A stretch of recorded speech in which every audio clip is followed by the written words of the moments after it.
Hello everyone, this is Priyanka. Welcome back to learning classes with Priyanka. कैसे हैं दोस्तों आप सभी? आई होप फ्रेंड्स आप सभी अच्छे होंगे और अपनी अच्छे से प्रिपरेशन भी कर रहे होंगे। फ्रेंड्स, आप सभी जानते हैं कि मई में आपके एग्ज़ाम्स हैं, पर बहुत सारे स्टूडेंट की क्वेरी होती है कि क्या डेट शीट जो है मई की वो आपकी चेंज होगी। तो देखिए फ्रेंड्स, कुछ नहीं कह सकते, डेट शीट चेंज हो भी सकती है और नहीं भी हो सकती है। देखिए मुझे लगता है आपको पढ़ाई तो तब भी करनी है, डेट शीट चेंज होती है उसके बाद भी तो करोगे ना। तो फ्रेंड देखिए, चाहे आप थोड़ा थोड़ा पढ़िए लेकिन पढ़ना स्टार्ट कर दीजिए। मैं आपके साथ कंटेम्प्रेरी इंडियन एजुकेशन के सारे वेरी शॉर्ट क्वेश्चंस को और जितने भी उसके इम्पॉर्टेंट क्वेश्चंस हैं उनको और जितने भी उसमें इम्पॉर्टेंट टॉपिक है सभी को शेयर कर चुकी हूँ। एक सब्जेक्ट आपका कंप्लीट हो चुका है। आज मैं आपके साथ बीएड फर्स्ट ईयर के second subject philosophical and sociological perspective of education के सारे वेरी शॉर्ट क्वेश्चंस को शेयर कर रही हूँ विद आंसर। 2016 से लेकर 2023 तक के जितने भी वेरी शॉर्ट क्वेश्चंस हैं आपको इस वीडियो में मिल जाएंगे। देखिए वेरी शॉर्ट आपके लिए इम्पॉर्टेंट है करना, क्योंकि लॉन्ग क्वेश्चन आप अपनी लैंग्वेज में ईजिली लिख सकते हो, लेकिन वेरी शॉर्ट में क्या होता है, किसी का नाम फिल इन द ब्लैंक्स या कोई डेफिनेशन इस तरीके से ही पूछी जाती है तो आपका पूरा नंबर कटेगा। ठीक है, आपको 10 क्वेश्चन दिए जाते हैं वेरी शॉर्ट के, जिसमें आपको 8 करने होते हैं और एक जो है आपका 2 मार्क का होता है। ठीक है, आप लिख के आओगे तो आपका 2 नंबर एक क्वेश्चन में पूरा पक्का है। इट मीन्स 16 मार्क्स आपके पक्के हैं जो कोई काट ही नहीं सकता। ठीक है, इसलिए मैं हमेशा बोलती हूँ कि वेरी शॉर्ट जरूर करके जाइए, बिल्कुल भी एक भी मत छोड़िए।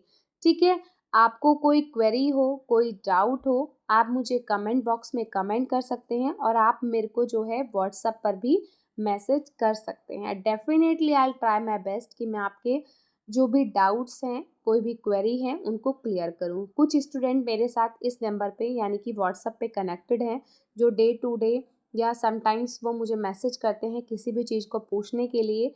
को कोई भी डाउट्स हो, कुछ भी हो, किसी भी चीज़ से कुछ रिलेटेड पूछना हो तो आप मुझे व्हाट्सएप कर सकते हैं।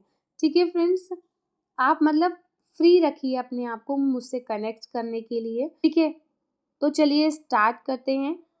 2016, 17, 18, 19, सॉरी गलती से मैंने 21 लिख दिया, 22, 23, ये आपको 6 जो आपके पेपर हैं इनके वेरी शॉर्ट्स आपको इस वीडियो में मिलेंगे। 20 और 21 के नहीं, क्योंकि 20 और 21 में कोरोना की वजह से आपका एग्ज़ाम नहीं हुआ था। ठीक है फ्रेंड्स, तो पहले स्टार्ट करते हैं 2016 से। First question is Dewey consider education as dash process, कि डेवी शिक्षा को कौन सी प्रक्रिया मानते हैं। तो डेवी कहते हैं जो एजुकेशन है वो ट्राइपोलर प्रोसेस है। ठीक है, अभी फिल इन द ब्लैंक्स में पूछा है। अब आगे ऐसे भी क्वेश्चन आ सकता है कि dash consider education as tripolar process, तो दोनों तरीके से आ सकता है। तो ट्राइपोलर प्रोसेस किसने कहा था? जॉन डेवी ने। ठीक है, जिसमें कि टीचर, स्टूडेंट और करिकुलम, एनवायरनमेंट भी लिख सकते हैं हम। ठीक है, ये 3 प्रक्रिया होती हैं डेवी के अकॉर्डिंग। ठीक है, second question is philosophy word is made of 2 Greek words philos and dash. Philosophy शब्द 2 ग्रीक शब्दों फिलोस और डैश से मिलकर बना है, तो वो है सोफिया। ठीक है, third is the writer of the Republic was, Republic के लेखक कौन थे? प्लेटो। देखिए कितने छोटे छोटे क्वेश्चन है 2 मार्क में जो पूछे गए हैं, है ना। टाइम भी कम बचता है इसमें, आप लॉन्ग में और शॉर्ट में जो है टाइम लगा सकते हैं ज़्यादा अपना, और वेरी शॉर्ट में कम टाइम देकर आप पूरे नंबर ला सकते हैं। Next, presently Shanti Niketan is famous by the name dash, कि वर्तमान में शांति निकेतन को किस नाम से जाना जाता है, किस नाम से प्रसिद्ध है शांति निकेतन। तो वो है विश्वा भारती यूनिवर्सिटी। ठीक है, और ये किसने स्टैब्लिश किया था, ये भी याद रखिएगा, ये भी क्वेश्चन आ सकता है। तो वो है रविंद्रनाथ टैगोर। देखिए पहले स्टैब्लिश किया गया था उनके फादर के द्वारा, जो थे महर्षि देवेंद्रनाथ टैगोर। ठीक है, इसको बाद में ना एक्सपेंड किया गया था किसके द्वारा? उनके बेटे यानी कि रविंद्रनाथ टैगोर के द्वारा। ठीक है, fifth is the word secularism was added in the Indian constitution in dash year, कौन से ईयर में जो है धर्मनिरपेक्षता शब्द को भारतीय संविधान में जोड़ा गया था? तो वो था 1976। मोस्ट इम्पॉर्टेंट है, ये भी 2 बार क्वेश्चन पूछा गया है। और कौन से अमेंडमेंट में? 42 सेकेंड अमेंडमेंट में, ठीक है। और अगर डेट भी आती है तो आएगा 18 दिसंबर, ठीक। 18 दिसंबर 1976 को धर्मनिरपेक्षता जो है भारतीय संविधान में जोड़ा गया था, ठीक है। नेक्स्ट है the two main factor of social change are industrialisation and dash. तो 2 मेन फैक्टर कौन से हैं? एक अर्बनाइजेशन है और इंडस्ट्रियलाइजेशन है, ठीक है। मतलब औद्योगिकरण और शहरीकरण, ठीक। क्योंकि इंडस्ट्रियलाइजेशन से ही अर्बनाइजेशन होता है। अर्बनाइजेशन का मतलब होता है कि जब ग्रामीण क्षेत्रों से लोग, यानी कि रूरल एरिया से लोग शहरों में जाकर रहते हैं जॉब के लिए, अर्निंग के लिए, ठीक है। और वो किस वजह से होता है? वो होता है इंडस्ट्रियलाइजेशन की वजह से ही। अभी ये आगे आएगा, ठीक है, उसमें कॉजेज पूछे हैं, फैक्टर्स, तो हम आगे पढ़ेंगे इसको अभी, ठीक है। 7th is dash is the first school of child, तो वो सबको पता होगा, फैमिली।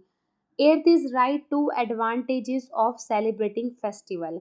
तो एडवांटेजेस कौन से हैं फेस्टिवल को सेलिब्रेट करने के? सबसे पहला है कल्चर प्रिजर्वेशन, यानी कि सांस्कृतिक संरक्षण। उसकी वजह से क्या होता है? लोग जो है अपनी संस्कृति को जानते हैं। जब भी हम कोई फेस्टिवल सेलिब्रेट करते हैं तो वो क्या होता है, हमारी एक पहचान होती है। होली, दिवाली, रक्षाबंधन, जितने भी हिंदूज में या मुस्लिम होते हैं उनमें ईद सेलिब्रेट होती है, तो एक ट्रेडिशन की, एक कल्चर की पहचान होती है, ठीक है, कि परंपराओं और सांस्कृतिक पहचान को बनाए रखता है, ठीक। नेक्स्ट, सोशल कोहेंशन, यानी कि सामाजिक सामंजस्य की strength, social bonds and unity, आपस में एकता रहती है। जब हम सब मिलकर जो है किसी फेस्टिवल को सेलिब्रेट करते हैं तो क्या होता है, एक अच्छा बॉन्ड शेयर होता है, ठीक है। लोग जो है सामाजिक होते हैं, एक दूसरे से जुड़ते हैं, एक दूसरे के साथ सेलिब्रेट करने से क्या होता है, एक सोशल चेंज आता है, एक यूनिटी दिखाई देती है, ठीक है। चाहे वो किसी भी कास्ट, किसी भी रिलीजियन से हो, ठीक है। अगर मुस्लिम है, ईद सेलिब्रेट कर रहे हैं आपस में, तो क्या होता है, आपस में उनके बॉन्ड अच्छे होते हैं, उनकी यूनिटी बनती है, सेम एज हिंदूज में होता है। तो मैं किसी पर्टिकुलर की बात नहीं करी, सभी में ऐसा होता है। सभी के फेस्टिवल्स जो हैं उनके लिए मायने रखते हैं, ठीक है। उनकी एक पहचान होती है किसी भी फेस्टिवल को सेलिब्रेट करना, ठीक है। 9th, who wrote the book the school and society, किसने लिखी थी स्कूल और सोसाइटी की बुक? तो लिखी थी जॉन डेवी ने, ठीक है। Question number 10 is where Shri Aurobindo international education centre is situated. Shri Aurobindo international education centre कहाँ स्थित है? तो वो है पांडिचेरी, ठीक है। आई होप आपको 2016 के सारे क्वेश्चन समझ में आए हो, ठीक है। कोई भी क्वेश्चन नहीं छोड़ना है, सभी करके जाने हैं, ठीक है फ्रेंड्स। अब पढ़ते हैं 2017 के सारे वेरी शॉर्ट क्वेश्चंस को। देखिए ये 10 क्वेश्चंस दिए गए हैं जो आपको एग्जाम में जिस तरीके से देखने को मिलेंगे। 10 में से आपको 8 करने होते हैं, तो अब 1 बाय 1 करके पढ़ेंगे इनके आंसर्स को, ठीक है। First is views of Swami Vivekananda on mass education. Swami Vivekananda के अनुसार मास एजुकेशन क्या है? तो स्वामी विवेकानंद ने जो है इम्फेसाइज किया था, जोर दिया था किस पर? व्यक्तियों को सशक्त बनाने पर, ठीक है। समाज के उत्थान के रूप में, यानी कि समाज को जो है आगे बढ़ाया जा सके, अपलिफ्ट किया जा सके, मीन्स उठाया जा सके, ठीक है। इसके लिए उन्होंने उस पर जोर दिया था, किस पर? मास एजुकेशन पर। उनका मानना था कि एजुकेशन जो है सभी को मिलनी चाहिए, चाहे वो किसी भी कास्ट का हो, किसी भी जेंडर का हो, या किसी भी इकोनॉमिक बैकग्राउंड से बिलोंग करता हो। एजुकेशन सबको प्रोवाइड की जानी चाहिए, ठीक है। नेक्स्ट है concept of discipline and naturalism. प्रकृतिवाद में अनुशासन की क्या अवधारणा है?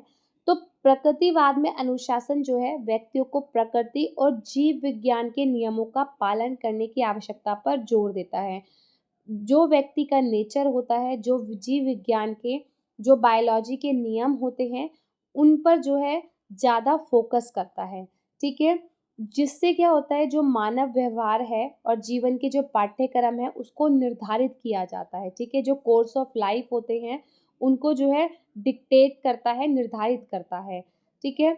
ये जोर देता है सेल्फ कंट्रोल पर, यानी कि आत्मनियंत्रण, सेल्फ रिलायंस, निर्भरता and rejection of socialistic norms and conservation that conflict with natural laws, कि यानी कि प्राकृतिक कानूनियों के साथ संघर्ष करने वाले सामाजिक मानदंड और बातचीत की अस्वीकृति पर भी जोर देता है। जितने भी प्रकृति से रिलेटेड जो भी नेचुरल लॉज होते हैं, ठीक है, जो भी हमारे सामाजिक मानदंड होते हैं उसकी अस्वीकृति पर जोर देता है, ठीक है। नेक्स्ट है how casteism is obstacle to national integration, कि जातिवाद राष्ट्रीय एकता में कैसे बाधक है।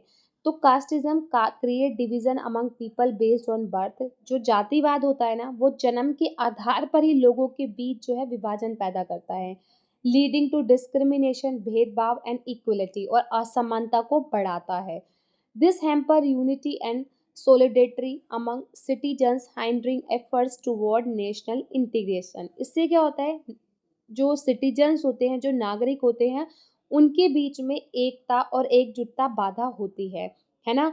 जब डिस्क्रिमिनेशन की भावना किसी भी व्यक्ति में या किसी भी समाज के अंदर होगी तो क्या होगा, उससे यूनिटी डेवलप तो हो ही नहीं सकती, क्योंकि डिस्क्रिमिनेशन आ गया वहाँ पे, इनइक्वालिटी आ गई, चाहे वो किसी भी चीज़ से रिलेटेड हो। अभी कास्ट की बात की जा रही है, अगर कास्ट से रिलेटेड कोई भी डिस्क्रिमिनेशन है किसी भी सोसाइटी में, किसी भी दो लोगों के बीच में, तो उससे क्या होगा, उससे आपस में उनमें यूनिटी नहीं बनेगी, जो एकजुटता होती है यानी कि सॉलिडरिटी, उसमें भी बाधा आती है, ठीक है। और इससे क्या होगा, जो हमारे नेशनल इंटीग्रेशन यानी कि राष्ट्रीय एकता के जो प्रयास हैं वो भी अफेक्ट करेंगे, यानी कि उसमें भी बाधा आ जाएगी, ठीक है। Question number 4 is what should be the meaning of education according to Swami Vivekananda. तो स्वामी विवेकानंद के अनुसार जो है शिक्षा का क्या अर्थ होना चाहिए।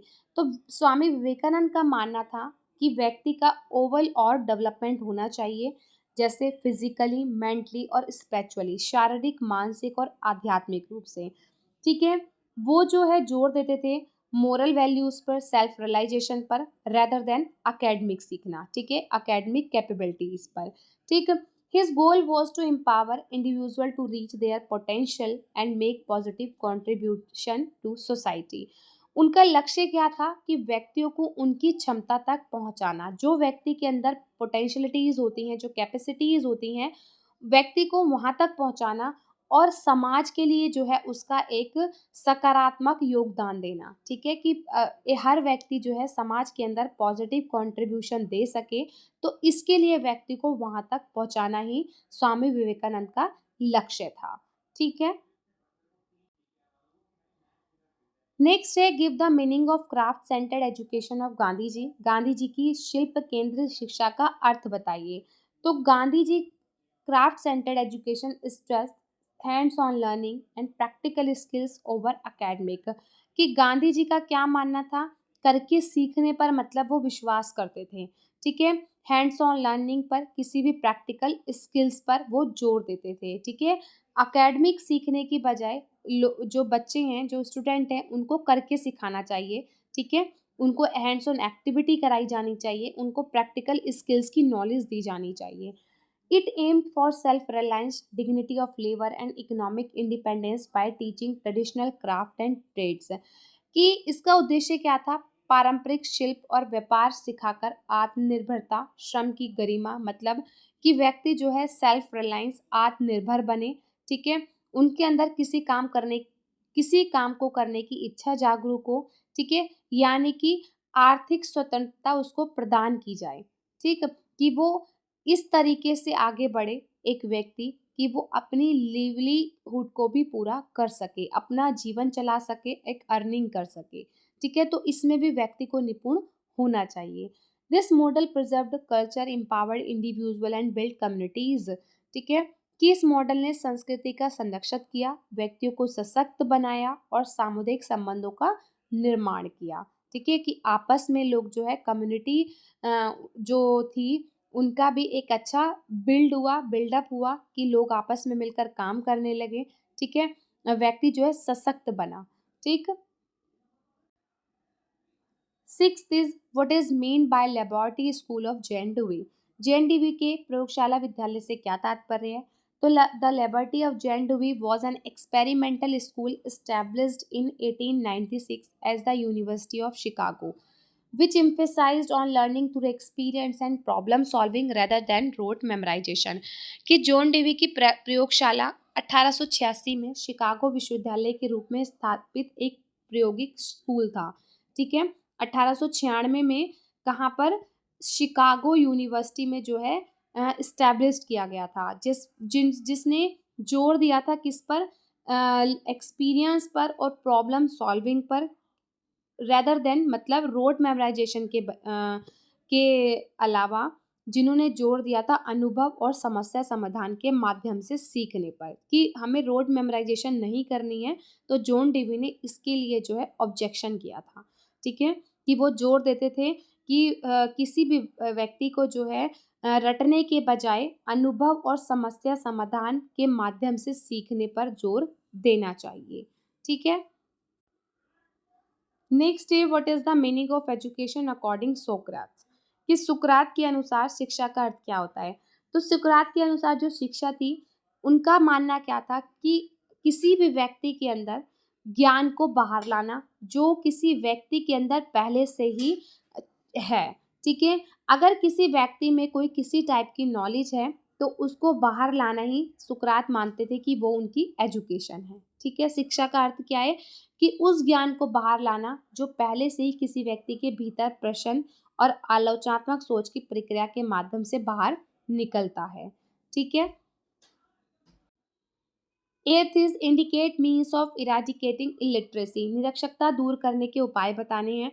तो देखिए कैसे दूर की जा सकती है? यूनिवर्सल एजुकेशन एक्सेस, यानी कि सभी को एजुकेशन प्रोवाइड कराना।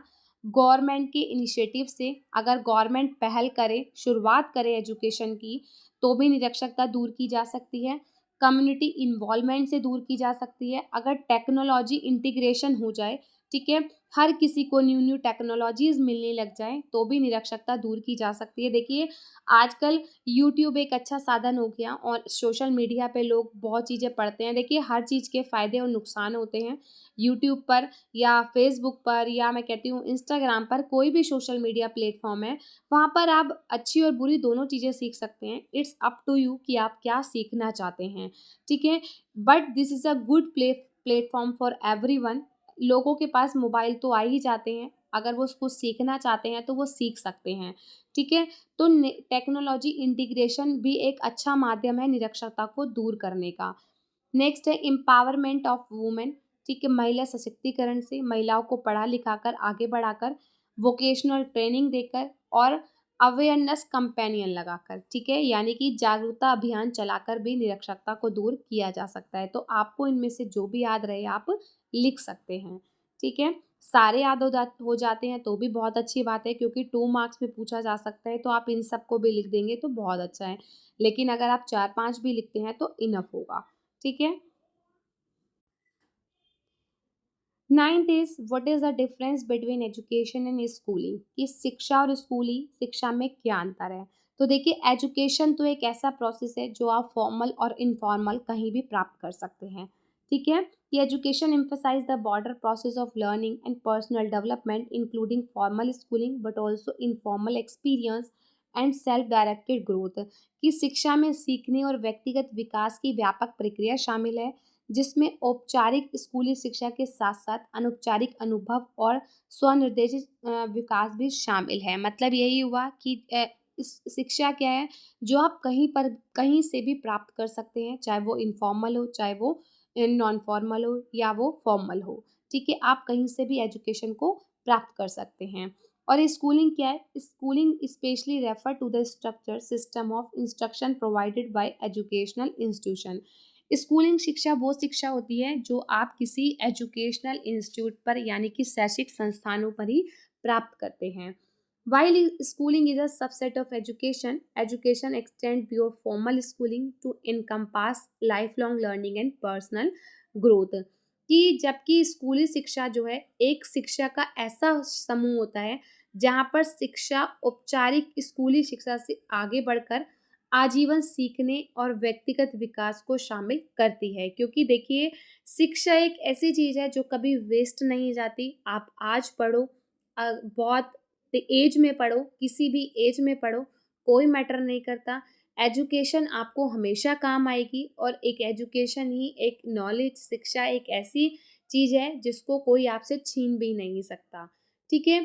तो आपकी पर्सनल डेवलपमेंट के साथ-साथ आपको हर तरीके से एजुकेशनल, पर्सनल, प्रोफेशनल तरीके से ग्रोथ कराती है। ठीक है? Question number 10 and last, fundamental principle of basic education. तो basic education should be accessible, relevant, equitable, inclusive and learner centred with an emphasise on developing critical thinking and essential life skill. कि बुनियादी शिक्षा जो है सुलभ, प्रासंगिक, न्याय संगत, समावेशी और शिक्षार्थी केंद्रित होनी चाहिए, जिसमें महत्वपूर्ण सोच की मतलब एक बच्चे की जो है क्रिटिकल थिंकिंग पर और लाइफ स्किल्स पर जो है जोर दिया जाना चाहिए। ठीक है? ये सभी हमने पढ़े हैं 2017 के क्वेश्चन पेपर के सारे क्वेश्चंस।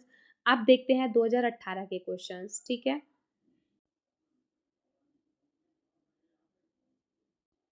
तो देखिए ये 10 क्वेश्चन हैं जो 2018 में दिए गए हैं, ठीक है?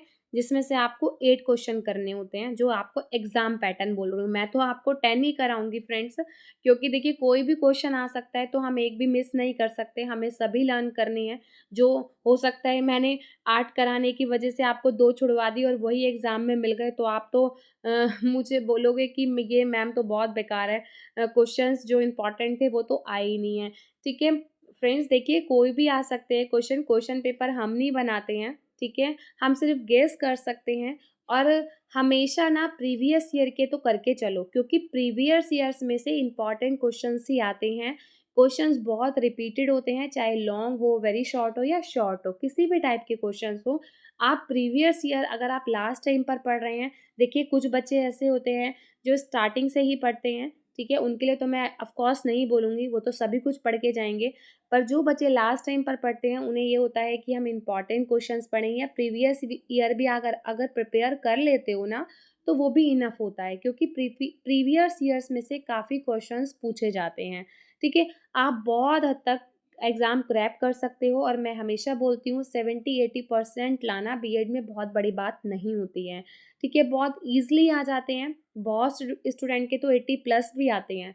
तो फ्रेंड्स देखिए मैं यही बोलूँगी आपकी राइटिंग स्किल्स, आपका प्रेज़ेंटेशन ये सब बहुत मैटर करता है, एग्ज़ाम में आप कैसे लिख के आते हैं, ठीक है? इससे रिगार्डिंग भी मैंने एक वीडियो बनाई हुई है, आप एम.एड वाली देख सकते हैं, क्योंकि एम.एड और बी.एड सेम ही है सीसीएसयू का, ठीक है?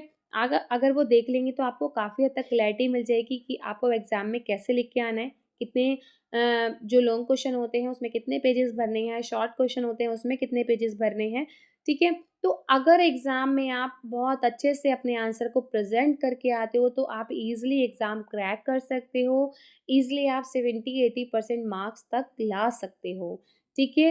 देखिए परसेंटेज मैटर करती है, क्योंकि बीएड के बाद आपको क्या करना है, आपकी परसेंटेज इसमें बहुत मैटर करती है। देखिए आपको मैं उसी हिसाब से प्रिपरेशन कराती हूँ कि आप एग्ज़ाम में 70-80% तक बहुत आसानी से ला सकें। मेरी तो हमेशा यही कोशिश होती है। मैं आपको हमेशा बोलती हूँ, आपको कोई डाउट है तो आप मुझे कमेंट करो, मैं हर स्टूडेंट का कमेंट का रिप्लाई करती हूँ।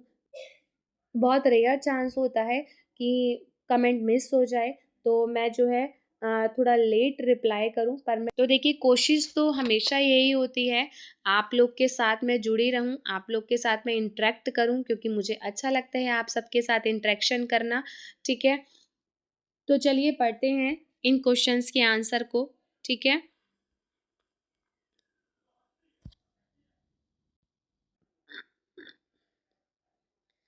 First is who gave kindergarten method. Kindergarten method जो है पद्धति किसने दी थी? वो दी थी फ्रेडरिक फ्रोबेल ने, ठीक है? फ्रेडरिक फ्रोबेल के द्वारा इसको डेवलप किया गया था। मैंने थोड़ा सा बड़ा इसलिए लिखा है क्योंकि हो सकता है इसमें ये भी पूछ ले कि किंडरगार्टन जो पद्धति थी वो क्या थी, ठीक है? और ये एक जर्मन एजुकेटर थे। In the earlier 19th century में इसको जो है इसके द्वारा बनाया गया था, इसको डेवलप किया गया था। ठीक है, याद रखिएगा ये। और जो फर्स्ट किंडरगार्टन इस्टैब्लिश हुआ था ना, वो हुआ था 1837 में, ये भी आ सकता है। और किस लिए? Introducing an educational approach focused on nurturing young children physical, social, emotional and cognitive development through play, exploration and hands on activity. कि मतलब बच्चे में हैंड्स ऑन एक्टिविटी कराकर, प्ले कराकर उसका जो है physical, social, emotional, cognitive development करना। ठीक है, किंडरगार्टन मेथड जो है इसी चीज़ पे जोर देता है कि बच्चे को खिलाकर, घुमा फिरा कर, प्रैक्टिकली कुछ कराकर या हैंड्स ऑन एक्टिविटी कराकर उसका जो है डेवलपमेंट करना।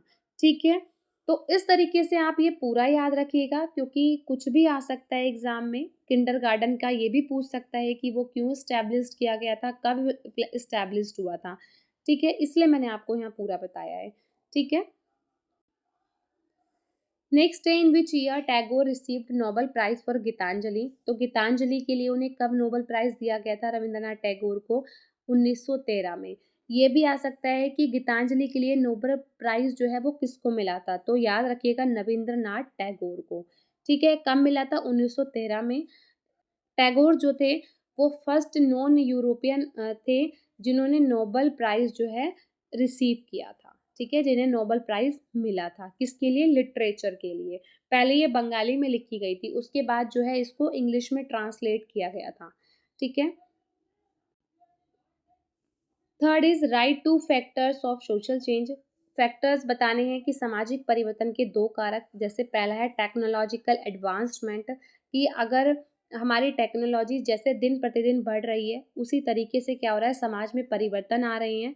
ठीक है, नए नए आपस में लोग मिलते हैं, कम्युनिकेट करते हैं, नए नए लाइफ स्टाइल को सीखते हैं। जैसे देखिए, आप देख सकते हैं ग्रामीण क्षेत्रों के लोग जो है जैसे शहरी क्षेत्रों में आ रहे हैं, सिटीज़ में आ रहे हैं, तो उसी तरीके से उनके कल्चर को अडॉप्ट कर रहे हैं। नया उनको लाइफ स्टाइल मिल रहा है, वर्क एक्सपीरियंस मिल रहा है, वर्क की अपॉर्चुनिटीज़ मिल रही हैं।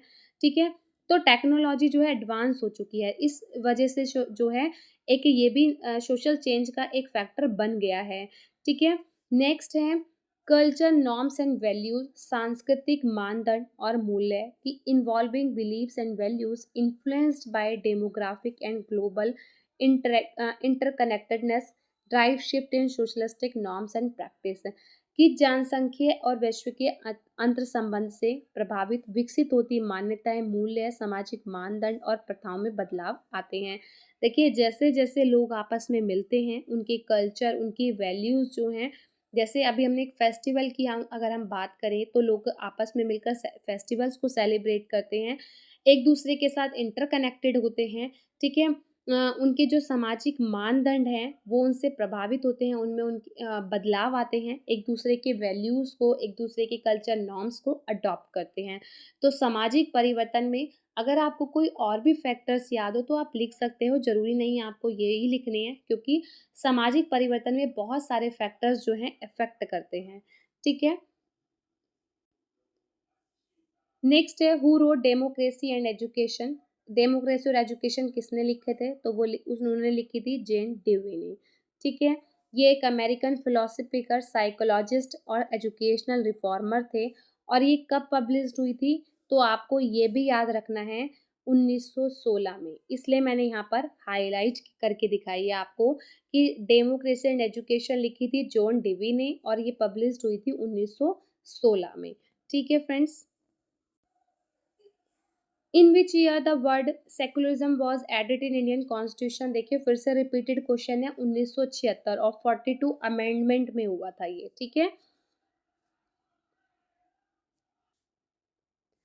Six is who is known as sant of Pondicherry. Pondicherry के संत कौन कहे जाते हैं? तो वो है श्री अरबिंदो। ठीक है, seven question is who said philosophy is the science of science. तो फिलोसफी जो है मतलब दर्शन विज्ञान का विज्ञान है, किसने कहा था? तो वो कहा था अरस्तु ने। ठीक है, ये एक प्रोमिनेंट असेंट ग्रीक फिलोसफर थे, अरस्तु। ठीक है, eighth is who wrote the book दिवा स्वपन। दिवा जो स्वपन पुस्तक थी वो किसने लिखी थी? तो वो लिखी थी गुजरात के एक फेमस एजुकेशनिस्ट और टीचर थे, जो थे गीजू भाई बदेका। ठीक है, इनकी फर्स्ट जो बुक पब्लिश हुई थी वो हुई थी गुजरात में 1932 में। ठीक है। 9th is who gave project method, यानी कि प्रोजेक्ट मेथड के फादर कौन थे, यही पूछा गया है। तो जॉन डीवी जो थे वो उसके फादर थे। जॉन डीवी कौन थे? एक अमेरिकन फिलोसोफर थे। ठीक है, जिनको प्रोजेक्ट मेथड का फादर कहा जाता था। और बाद में इसको जो पॉपुलर किया था वो किया था किल पैट्रिक ने। ठीक, ये भी हो सकता है कि क्वेश्चन पूछ लिया जाए, तो ये भी याद रखना, किल पैट्रिक। ठीक है।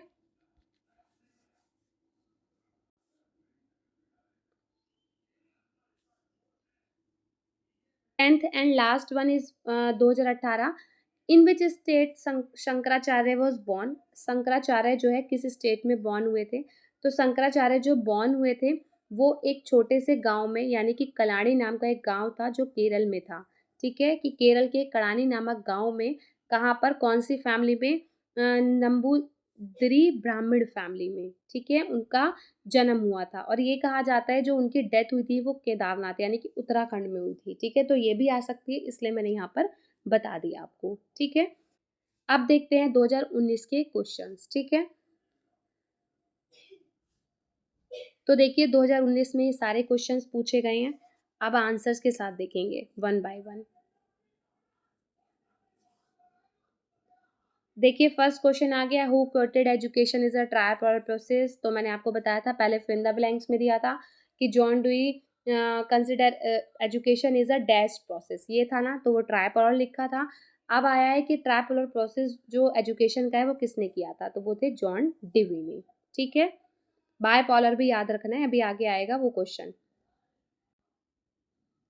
Next is indicate two main function of education. Education के मेन फंक्शन क्या है? एक तो ट्रांसमिशन करना नॉलेज का, मेन इंपॉर्टेंट फंक्शन तो यही है कि नॉलेज जो है ट्रांसमिट होती है एजुकेशन के थ्रू, हम और ज़्यादा से ज़्यादा नॉलेज को गेन करते हैं। ठीक है। Next socialisation and personal development, एक व्यक्ति का समाजीकरण होता है और एक व्यक्तिगत विकास होता है। ठीक है। Who gave concept of negative education, most important है, किसने दिया था? रूसो ने दिया था निगेटिव एजुकेशन के कॉन्सेप्ट को। और ये भी आ सकता है कि निगेटिव एजुकेशन है क्या उनकी। तो negative education is that education, जो नकारात्मक शिक्षा है वो एक ऐसी शिक्षा है which shape the faculties and organs which exist as the tools of knowledge before giving the direct experience, कि जो प्रत्यक्ष अनुभव देने से पहले उन क्षमताओं और अंगों को आकार देती है जो ज्ञान के उपकरण के रूप में हमारे अंदर मौजूद है। ठीक है, जो हमारा डायरेक्ट एक्सपीरियंस होता है ना, उससे पहले ही ये हमारी जो हमारी नॉलेज है, जो हमारे ऑर्गन्स है, फैसिलिटीज हैं, उनको जो है आकार प्रदान करती है, शेप देती है। ठीक है। Next, give the full form of NCTE, most important है, ये भी 2-3 बार क्वेश्चन पूछा है। तो national council for teacher education. ठीक है।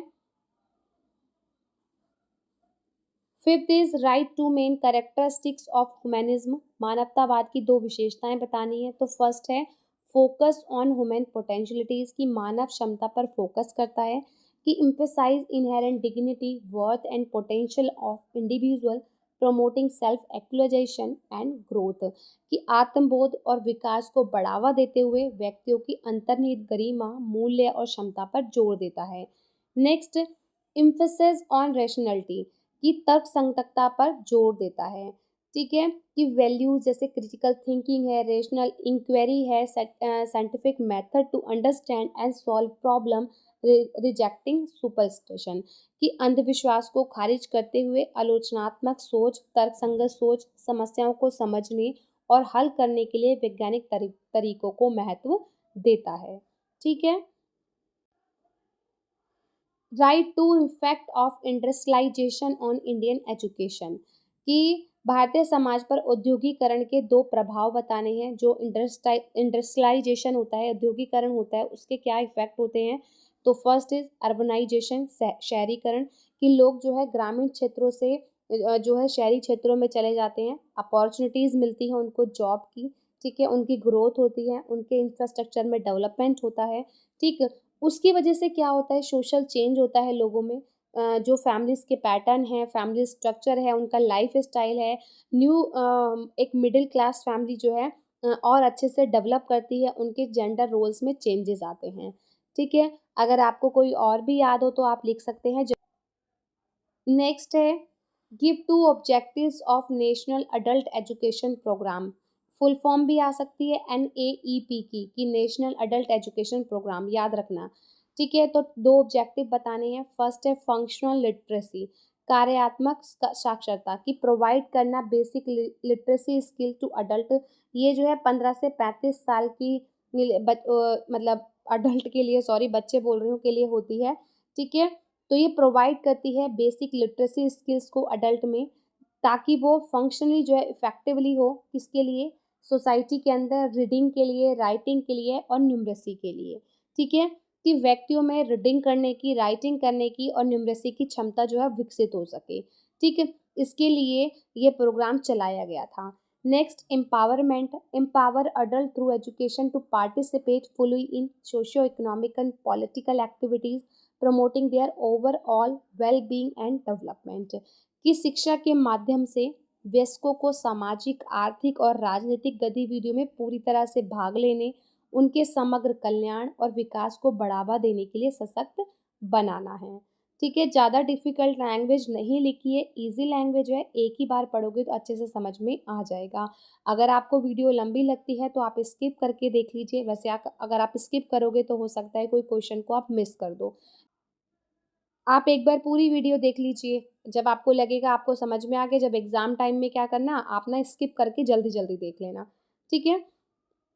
नेक्स्ट है write two demerits of religious education. Religious education के 2 दोष बताने हैं जो धार्मिक शिक्षा होती है। पहला है प्रमोट डॉगमेटिज्म, कि हठ धर्मिता को बढ़ावा देता है, कि reinforce rigid adherence to specific belief without encourage critical thinking, की आलोचनात्मक सोच को प्रोत्साहित किए बिना विशिष्ट मान्यताओं के कठोर पालन को सुदृढ़ करता है। ठीक है, जो हमारी क्रिटिकल थिंकिंग होती है, हम अपने धार्मिक एजुकेशन की वजह से अगर किसी चीज़ में हम जैसे हम घुस जाते हैं, हम बोल सकते हैं हम पूजा पाठ में इतना घुस गए कि हम अंधविश्वासी हो गए, ठीक है? हमें उससे बाहर कुछ भी नहीं दिखाई दे रहा, तो एक धार्मिक शिक्षा का ये भी अवगुण होता है, ठीक है? हमें उससे बाहर की दुनिया भी देखनी होती है। ऐसा नहीं है कि देखिए विश्वास कीजिए, लेकिन कहा जाता है ना अंधविश्वास मत कीजिए, ठीक है? नेक्स्ट है डिविजनेस, यानी कि विभाजन, contribute to social division and conflict by reinforcing difference among religious group, कि धार्मिक समूह के बीच मतभेदों को बढ़ाकर सामाजिक विभाजन और संघर्ष में योगदान देता है। क्योंकि देखिए जब आपस में लोग किसी भी फेस्टिवल्स को, किसी भी रिलीजियस को ज़्यादा मानने लगेंगे, ठीक है, तो दूसरे का क्या होगा, उसमें कंट्रीब्यूशन नहीं रहेगा, ठीक है, तो कॉन्फ्लिक्ट उत्पन्न होगा, डिस्क्रिमिनेशन उत्पन्न होगा, ठीक है, तो ये भी एक रिलीजियस का डेमेरिट्स बन जाता है, ठीक है। Ninth is give any two hindrance of the education of different, वंचितों की शिक्षा के लिए 2 बाधाएं, बहुत सारी बाधाएं हैं, पॉवर्टी है, सोशल डिस्क्रिमिनेशन है, ठीक है, तो आप लिख सकते हैं, 2 लिखनी है आपको तो आप ये दोनों लिख दीजिएगा, पॉवर्टी और सोशल डिस्क्रिमिनेशन। कि देखिए गरीबी तो एक बहुत बड़ा कारक है, क्योंकि लोग जो है गरीबी की वजह से एजुकेशन के एक्सेस को प्राप्त नहीं कर पाते, वहाँ तक नहीं पहुँच पाते, उनके लिए जो रिसोर्सेज होते हैं वो लिमिटेड होते हैं, ठीक है, तो इस वजह से एजुकेशन उनको प्राप्त करने में डिफ़िकल्टी होती है। सोशल डिस्क्रिमिनेशन कह सकते हैं, जैसे कास्ट के बेस पे, जेंडर के बेस पे या किसी रिलीजियस भी, ठीक है, इन सब के बेस पे उन्हें एजुकेशनल अपॉर्चुनिटीज़ नहीं दी जाती, जिसकी वजह से वो एजुकेशन में पीछे रह जाते हैं और एजुकेशन उनके लिए एक बाधा बन जाती है, ठीक है। Next write name of 2 Indian philosopher, तो स्वामी विवेकानंद, रविन्द्रनाथ टैगोर, महात्मा गांधी भी हैं, तो आप कोई भी लिख सकते हैं, ठीक है फ्रेंड्स। अब देखते हैं 2022 के क्वेश्चंस, ठीक है, ये सारे क्वेश्चंस 2022 में पूछे गए हैं, ठीक। अब इनके आंसर देखिए। फर्स्ट है who state education is a bipolar process, तो ये बहुत अच्छे से याद रखना है। ट्राइपोलर प्रोसेस जो है वो जॉन डीवी ने दिया था, और जो बायपोलर प्रोसेस है वो जॉन एडमन ने दिया था, ठीक है, जॉन एडम्स ने, ठीक है। इस प्रोसेस में क्या था, दो पर्सन को इन्वॉल्व किया जाता है, एजुकेटर और एजुकेंड, ठीक है। मतलब आप टीचर और स्टूडेंट भी बोल सकते हैं, लर्नर भी बोल सकते हैं, ठीक है। जो भी आपको याद रहे आप वो लिखिएगा, ठीक है। नेक्स्ट है, give any two example of informal education, कि अनौपचारिक शिक्षा के दो उदाहरण बताने हैं।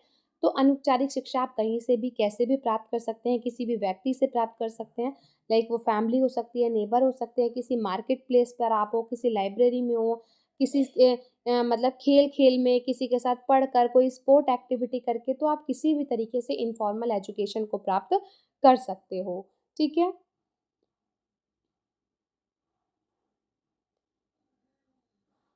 Third is suggest the ways to develop national integration through education, शिक्षा के माध्यम से राष्ट्रीय एकता विकसित करने के उपाय बताने हैं। तो फर्स्ट तो इक्वल अपॉर्चुनिटीज देकर, मोस्ट इंपॉर्टेंट है, सभी को इक्वल अपॉर्चुनिटीज प्रोवाइड कराकर, समान अवसर देकर, अ, एक एक नागरिक को जिम्मेदारी देकर, ठीक है, एक नागरिक को जिम्मेदार व्यक्ति बनाकर, इंटर कल्चर कम्युनिकेशन, यानी कि जो आपस के जो कल्चर होते हैं उनके आपस में कम्युनिकेट कराकर, ठीक है, आपस में कम्युनिकेशन करने पर, मल्टी कल्चरल एजुकेशन, सभी व्यक्तियों को जो है बहुसांस्कृतिक शिक्षा प्रोवाइड कराकर, ठीक है, राष्ट्रीय एकता में जो है विकसित करने के ये सभी सुझाव हैं, जिससे जो है नेशनल इंटीग्रेशन जो है डेवलप किया जा सकता है, ठीक है।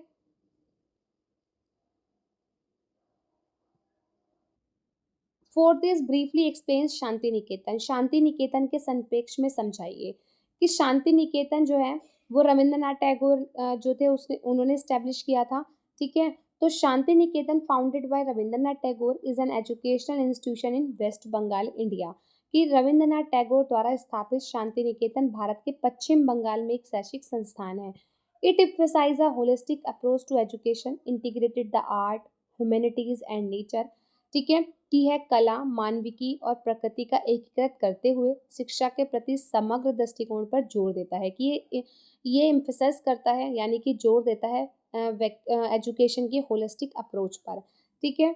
Shanti Niketan curriculum focus on individual creativity, culture heritage and community engagement, कि शांति निकेतन का पाठ्यक्रम व्यक्तिगत रचनात्मक, सांस्कृतिक विरासत और सामुदायिक जुड़ाव पर केंद्रित है, ठीक है फ्रेंड्स।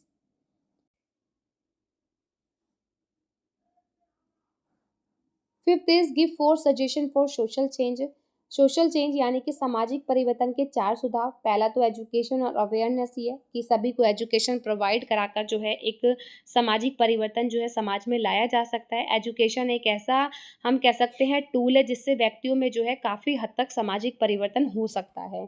सेकेंड, इकोनॉमिक एम्पावरमेंट, सभी को आर्थिक सशक्तिकरण प्रोवाइड कराकर, अगर सभी के पास पैसा होगा, ठीक है, सभी अच्छे वेल डेवलप्ड होंगे, तो उससे क्या होगा, एक समाज परिवर्तन आएगा, ठीक है, एक अच्छा एक अच्छी सोसाइटी बनाई जा सकती है, ठीक है, इकोनॉमिक एम्पावरमेंट से।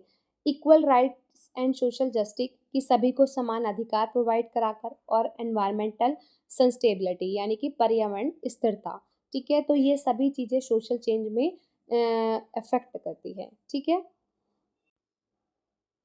Sixth is state the aims of education according to Swami Vivekanand. Aims of education according to Swami Vivekanand, moral and character development है, self realization है, personality development और practical knowledge है, ठीक है। Seventh is what is human rights education, कि मानवाधिकार शिक्षा क्या है।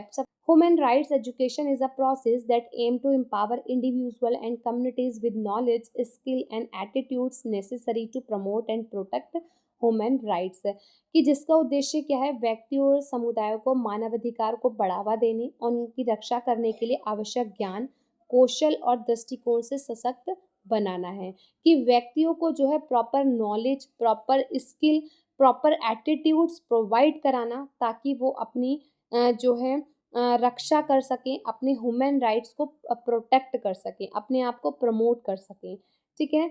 It involve teaching about human rights principle, values and laws, as well as fostering critical thinking, empathy and respect for diversity, कि इसमें मानवाधिकार सिद्धांतों, मूल्यों और कानूनों के बारे में शिक्षण के साथ साथ आलोचनात्मक सोच, सहानुभूति, विविधता के प्रति सम्मान को बढ़ावा देना शामिल है। मतलब इसमें जो है, जो ह्यूमन राइट्स एजुकेशन होती है उसमें प्रिंसिपल वैल्यूज लॉज के साथ साथ जो है उनकी क्रिटिकल थिंकिंग और उनके रिस्पेक्ट ऑफ डाइवर्सिटी को भी बढ़ाया जाता है।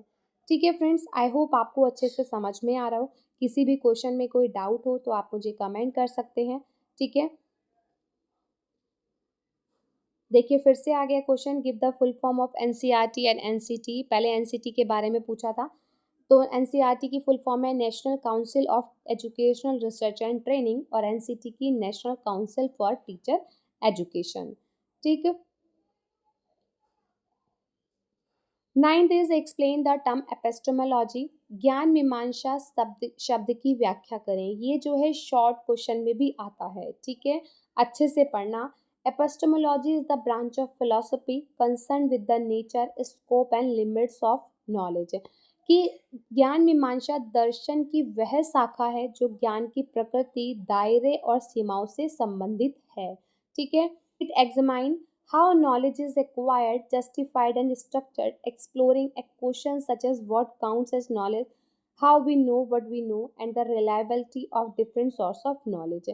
कि ज्ञान मीमांसा का मतलब क्या होता है? किसी भी ज्ञान को जानना। आपने कैसे जाना, ये सही है या गलत है, आपको इसके बारे में कितनी नॉलेज है, कहाँ से नॉलेज मिली, कैसे आप इसके बारे में जानते हो। तो ज्ञान मीमांसा में जो है इन्हीं सभी को रखा जाता है। ठीक है, कि यह जांच करता है कि ज्ञान कैसे अर्जित किया जाता है, उचित और संरचित किया जाता है, ज्ञान के रूप में क्या गिना जाता है, हम जो जानते हैं वो हम कैसे जानते हैं, या ज्ञान के विभिन्न स्रोतों की विश्वसनीयता जैसे प्रश्नों की खोज करते हैं। ठीक है, तो ये सब क्या है, एपिस्टेमोलॉजी के अंदर आता है कि आपने कैसे जाना, कहाँ से जाना, कितना जाना, ये इन सब चीज़ को जस्टिफाई करता है। ठीक है,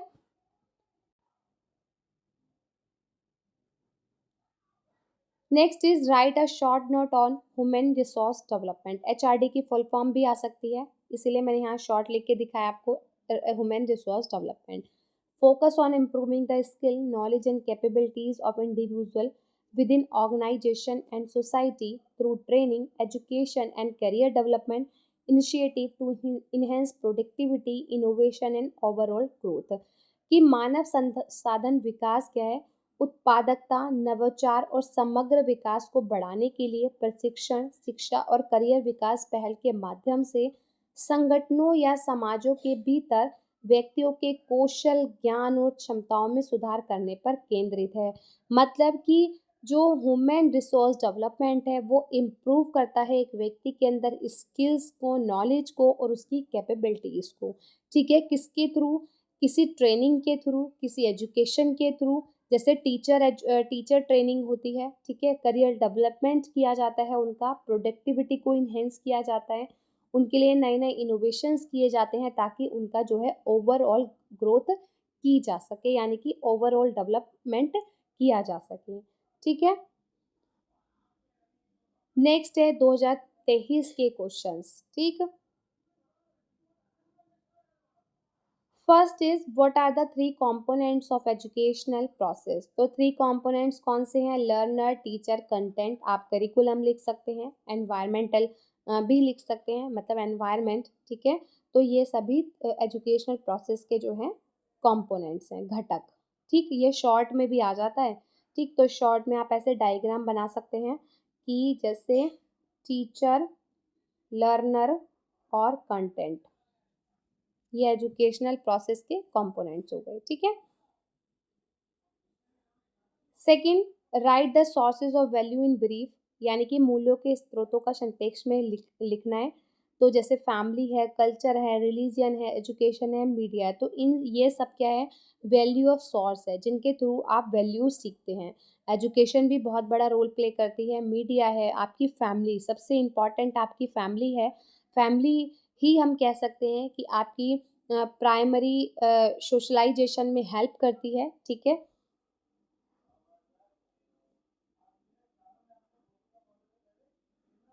third is sociology is the study of dash. तो समाजशास्त्र समाज का अध्ययन है, यानी कि society. Fourth, the branch of philosophy which deals with knowledge is called. तो वो क्या कहलाती है, जो नॉलेज की फिलॉसफी होती है वो कहलाती है एपिस्टेमोलॉजी। अभी हमने पढ़ा था ज्ञान मीमांसा। ठीक है, देखिए 2 नंबर में फिल इन द ब्लैंक्स, कितना छोटा छोटा क्वेश्चन आया है। ठीक है, fifth is religious education is strongly advocated by, धार्मिक शिक्षा की पुरजोर वकालत की जाती है, तो वो है आइडलिज्म, आइडलिज्म के थ्रू की जाती है। ठीक है, six is what is the origin of word education, शिक्षा शब्द की उत्पत्ति कहाँ से हुई, तो वो हुई है, ठीक है, Edushare. Ramakrishna Mission was founded by, तो किसके द्वारा जो है स्थापना की गई थी रामकृष्ण मिशन की, स्वामी विवेकानंद के द्वारा। और कब की गई थी और कहाँ की गई थी, ये भी लिखा है कैलकाटा में 1897 को, क्योंकि ये भी आ सकता है। ठीक है, क्वेश्चन नंबर 8 इज कि the fundamental unit of women society is known as, तो वो तो सभी जानते हैं, सबसे पहले फैमिली। ठीक है, हु इंट्रोड्यूस नेगेटिव एजुकेशन, ये भी आया था अभी, तो वो दिया था रूसो ने। ठीक, an example of formal mode of education, formal mode तो स्कूल ही है। ठीक है, इनफॉर्मल में फैमिली, नेबर्स, ये सब आते हैं, और फॉर्मल एजुकेशन कहाँ से प्रोवाइड की जाती है, मतलब औपचारिक पद्धति, वो है स्कूल। ठीक है, आई होप यहाँ तक आपको सभी कुछ क्लियर हो गया हो, मैंने अच्छे से समझाया हो। वीडियो अच्छी लगी हो, इन्फॉर्मेटिव लगी हो, तो लाइक शेयर एंड कमेंट जरूर कीजिएगा। चैनल से नए जुड़े हैं तो चैनल को सब्सक्राइब भी जरूर कीजिएगा। और फ्रेंड्स देखिए, अपने आपको अगर इसकी PDF चाहिए तो वो मेरे टेलीग्राम चैनल पर मिल जाएगी। मिलते हैं अपने नेक्स्ट वीडियो में। Bye bye and take care and thank you so much for connected with my channel. Bye bye.